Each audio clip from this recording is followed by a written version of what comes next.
ప్రభుత్వం ప్రతి అంశంలోనూ నిర్లక్ష్యంగానే వ్యవహరిస్తోంది. చివరికి అంగన్వాడీ సెంటర్లో పిల్లలు బాలింతలకు పౌష్టికాహారం కోసం ఇచ్చే గుడ్లల్లోనూ అదే నిర్లక్ష్యం.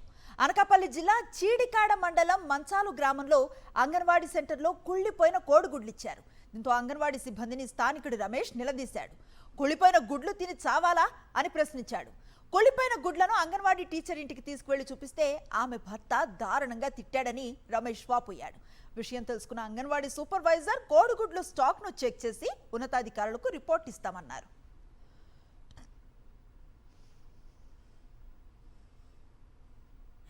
ఎందుకంటే 30 గుడ్లు పట్టుకెళ్ళి 30 గుడ్లు కూడా పాడైపోయి సార్. 30 గుడ్లు పోనాయి సార్.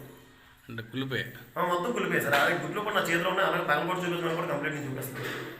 వాళ్ళు గవర్నమెంట్ ఎలా పంపిస్తారో మనకు తెలియదు.